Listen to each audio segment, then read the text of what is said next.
app-based ride-hailing cab operator Meru Cabs has seen a 95% hit on its revenue since the lockdown started. The M&M-backed taxi company does not see an improvement in the ride-sharing side of the business until a cure for coronavirus is found. CNBC TV18's Parikshit Luthra caught up with the management. Here's an excerpt of that conversation.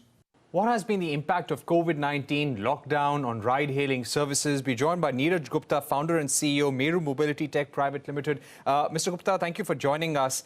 Ever since the coronavirus pandemic hit India and India was put under lockdown, what has been the impact on Meru Mobility? Well, the impact has been quite severe, I would say, because we were quite heavily dependent on the airports and the passenger traffic that used to come from the domestic and the international flights. So because the travel industry now completely coming to a standstill, our business has been impacted quite a bit. In terms of revenue loss, what would you peg it at? So our business and revenue is down by 95%. We hardly have any revenues which we are clocking right now.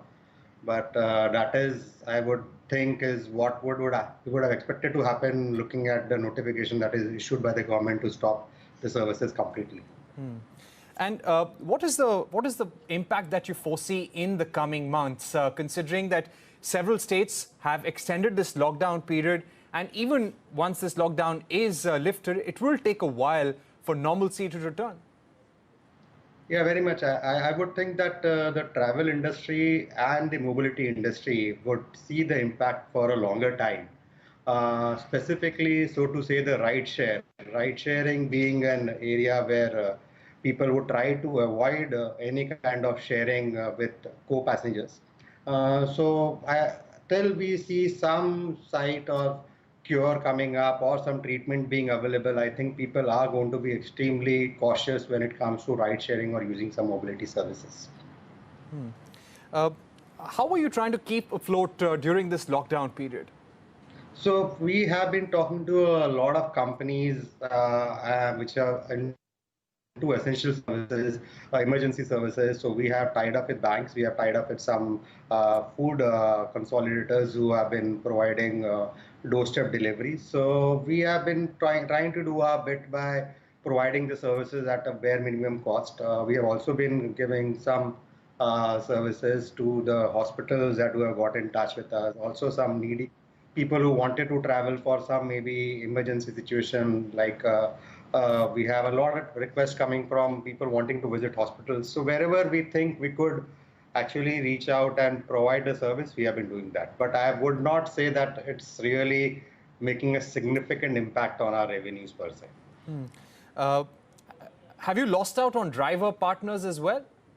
Yeah, very much. I would think so. We would be losing out on the driver partner base that we had. The reason being that anyways, being the harvest season, drivers tend to go back to their hometowns and villages.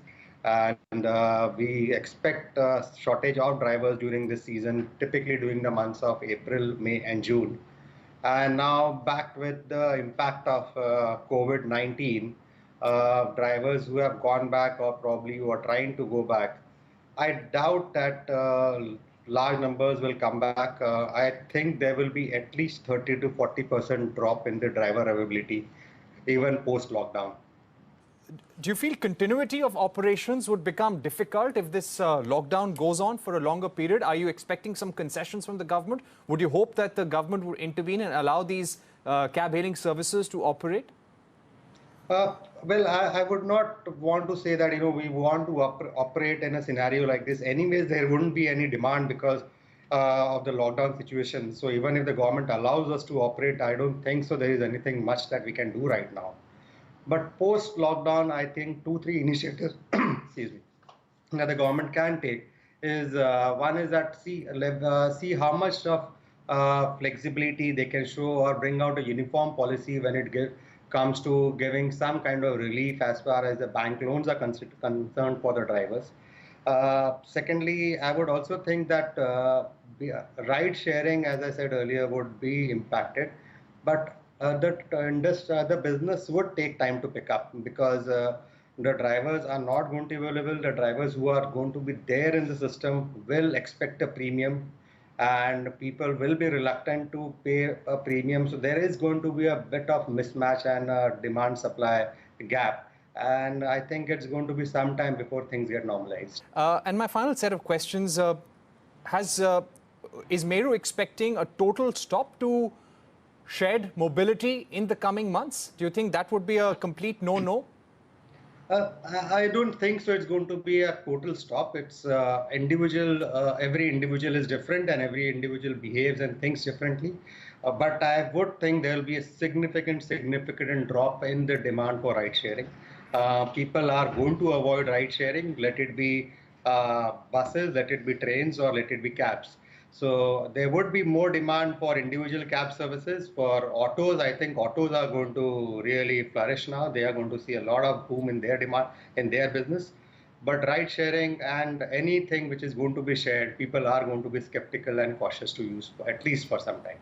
Right. And do you expect more demand for personal passenger vehicles, two-wheelers, as a result of that? I would think so. I would think so because I think people do tend to be reactive in nature, and people will immediately look at owning a car or maybe owning a two-wheeler to think that okay, this is the way out to be safe from the pandemic, and people would see going out and trying to buy more cars and more two-wheelers, I think.